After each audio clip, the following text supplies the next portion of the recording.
बांग्लादेश में 2009 से हुकूमत को बरकरार रखने के लिए हर वो हरबा अख्तियार किया जा रहा है जो कि इंटरनेशनल कानून और उनके अपने कॉन्स्टिट्यूशन के बरक्स है।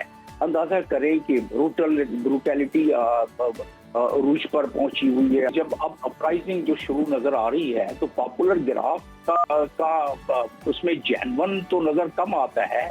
इन जेन्युइन देखें उसका जो जिस हिसाब से उन्होंने 301 के करीब सीटें ली, वो अब बांग्लादेश के बहुत सारे अखबार उस पर तबसरा कर चुके हैं। ये जो 301 सीट 350 में से पार्लियामेंट में ली, यानी 80.6% पार्लियामेंट में सीट ली। हमारे साथ मौजूद हैं सीनियर तज्जियाकार हैं और साबिक सिफारतकार हैं डॉक्टर जमील अहमद खान साहब। बहुत शुक्रिया आपके वक्त का। बांग्लादेश में कोटा सिस्टम के खिलाफ एहतजाज और खून रेज तहरीक हम देख रहे हैं कि वो बहुत खतरनाक सूरत हाल बदल चुकी है।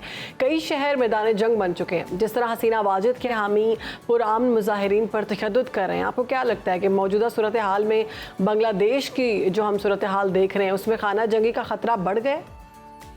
नहीं, खाना जंगी से भी कोई थोड़ा सा फासले पर है बांग्लादेश। अच्छा। अगर ये मामला उनसे कंट्रोल नहीं हुआ तो जाहिर है ऐसी सूरत में दुनिया में मुख्तलिफ जगहों पर जब भी ऐसी सूरत हाल पैदा होती है तो वो यकीनन सिविल वार की तरफ भी लेके जा सकती है। लेकिन बांग्लादेश में क्योंकि एक बड़ी अथॉरिटेरियन रिजीम है और बांग्लादेश में बड़ा सा रिप्रेस करके और सप्रेस करके रखा गया है, तो उसकी वजह से अभी उनके जो एपरेटस हैं, सिक्योरिटी एपरेटस, वो अभी का तकरीबन फाल हैं। लेकिन अवाम के आगे तो कोई भी सिक्योरिटी एपरेटस फाल नहीं रह सकता। 32 जाने ज़ाया हो गई हैं। टीवी स्टेशन, सरकारी बांग्लादेश का टीवी स्टेशन जला के राख कर दिया है। इसी तरह आज जो कॉल दी है उसके बाद अंदाजा होगा कि ये सिविल वॉर की सूरत हाल के तरफ जाना शुरू हो सकता है या नहीं। आज बड़ी कॉल दी गई है दोबारा। दरअसल ये होता क्यों है? होता इसलिए है कि एक प्रोलॉन्ग सप्रेशन, एक जिस तरीके से बांग्लादेश में 2009 से हुकूमत को बरकरार रखने के लिए हर वो हरबा अख्तियार किया जा रहा है जो कि इंटरनेशनल कानून और उनके अपने कॉन्स्टिट्यूशन के बरक्स है। अंदाजा करें कि ब्रूटैलिटी रूज पर पहुंची हुई है। डॉक्टर साहब, इस कोटा सिस्टम से मुतल्लिक आपका यकीनन कमेंट लेंगे, उससे पहले हमारे नाज़रीन को थोड़ा ये बताइए, चूंकि आप साबिक सिफारतकार रहे हैं, कि ऐसे मामले में कि जब पाकिस्तानी तलबा वहाँ पर मौजूद हैं और ख़ुद गवर्नमेंट की जानिब से कहा जा रहा है कि जो लोग एहतजाज कर रहे हैं वो पाकिस्तानी एजेंट के तौर पर काम कर रहे हैं, तो पाकिस्तानी स्टूडेंट्स के लिए सिचुएशन कितनी सीरियस है और ऐसी सिचुएशन में पाकिस्तानी सिफारतकारी का जो अमला वहाँ मौजूद है उनका तरीक़ाकार क्या होता है?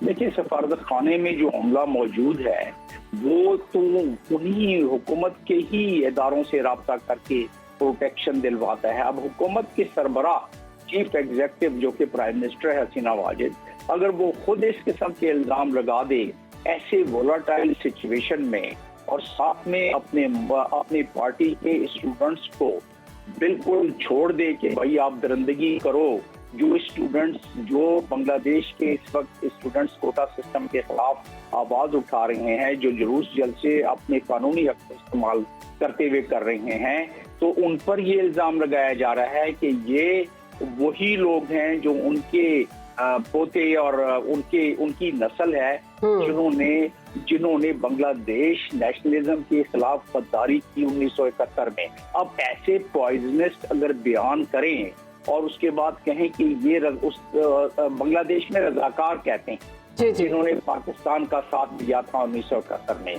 तो वो कहती है कि ये रजाकारों के बच्चे हैं जो इस वक्त ये हरकत कर रहे हैं पाकिस्तान के लिए जिन्होंने काम किया था। ये पॉइजनस किस्म का बयान था। और अगर हुकूमत के इदारों के पास सफारतखाना जाएगा और हुकूमत के इदारे इस चीज को जहन में रखेंगे कि उनकी सरबराह प्राइम मिनिस्टर ये कह रही है कि ये पाकिस्तानी उस वक्त शामिल थे, तो लिहाजा प्रोटेक्शन देने में कुछ कमी आ सकती है। बिल्कुल को इस वक्त चाहिए कि तैयारी रखें। जैसे पाकिस्तानी हुकाम ने बांग्लादेश में जो इस वक्त स्टूडेंट्स मौजूद हैं उनसे कहा है कि आप बाहर ना निकलें, अपने हॉस्टल्स में रहें और जो आपके महफूज मकामात है वहीं पर रहें। तो क्या उनकी जानिब से, पाकिस्तानी हुकाम की जानिब से हिदायत जारी करना ये तो ठीक है, लेकिन उनकी हेल्प के लिए कोई इक़दाम किए गए हैं अभी तक? हेल्प के लिए तो जैसा मैंने आपको बताया कि सफारत खाने में 3 या 4 सफारतकार होते हैं, जूनियर और सीनियर मिला के, अब वो 3 या 4 और बाकी अमला अगर सारा मिलाने बांग्लादेश में तो 25-30 से ज्यादा होते नहीं है। तो वो तो और न ही उनका ये काम है, न ही उनका ये अख्तियार है, न ही ये कानून है ठीक तो है। खुद जाके प्रोटेक्शन दे, वो हुकूमती इदारों से लेते हैं ना। ठीक है और डॉक्टर उसी साहब, का आपने मैंने बयान बिल्कुल ये दिया। बता दिया कि जो सिफारतकारी अमला है वो हुकूमती जो इदारे हैं उनके साथ राब्ते में है और यकीनन पाकिस्तानी स्टूडेंट्स को प्रोटेक्शन प्रोवाइड की जाएगी। अब सर इस कोटा सिस्टम के बारे में आपका कमेंट जानना चाहेंगे कि ये कितना कॉन्ट्रोवर्शियल है। 1972 से गालिबन ये नाफिजुल अमल है, फिर 2018 में शेख हसीना की जो गवर्नमेंट आई दोबारा से उन्होंने इसे नाफिजुल अमल किया और अब ये चौथी बार उनकी हुकूमत है। हाई कोर्ट ने हालांकि सस्पेंड भी किया इस सारे मामले को। तो क्या लग रहा है अब ये जो मूवमेंट उठी है तलबा की, अब जो पॉपुलर ग्राफ है शेख हसीना का, अब उसमें कमी आएगी? जी हाँ, उसमें मैं क्योंकि जब अब अपराइजिंग जो शुरू नजर आ रही है तो पॉपुलर ग्राफ का उसमें जेन्युइन तो नजर कम आता है। इन जेन्युइन देखें उसका जो जिस हिसाब से उन्होंने 301 के करीब सीटें ली, वो अब बांग्लादेश के बहुत सारे अखबार उस पर तबसरा कर चुके हैं। ये जो 301 सीट 350 में से पार्लियामेंट में ली, यानी 80.6% पार्लियामेंट में सीट ली, जबकि उनके मद्दे मुकाबल खालदा जिया जिस पार्टी को लीड करती हैं, बांग्लादेश नेशनल पार्टी, सिर्फ 1.9, उस पर भी धांधली के बड़े इल्जाम लगे। और इसको अगर देखा जाए तो यस, आपके सवाल के जवाब में कि पॉपुलैरिटी में फर्क पड़ेगा। वो कहते हैं ना कि जिस तरीके से सप्रेशन के साथ और रिप्रेशन के साथ उनको लेके चले हैं, जिसमें के टॉर्चर, सेडिशन के चार्जेस, सेंसरशिप, स्पीच ना करना, असेंबली की इजाजत ना देना और फिर इलेक्शन रिगिंग के जरिए और साथ में ये पॉलिटिकल टूल के तौर पर 30% कोटा जब इस्तेमाल किया जाए, अपने सपोर्टर्स को देने के लिए 30% कोटा इस्तेमाल किया जाए, जबकि 1918 में इसको कुछ अर्से के लिए जब खत्म किया गया दोबारा इसको शुरू किया, दोबारा लोग बिफर गए। अब सुप्रीम कोर्ट में मामला हुकूमत की तरफ से ही ये वो हो रही है चालाकियां, तो देखें कि सुप्रीम कोर्ट क्या कहता है इसमें।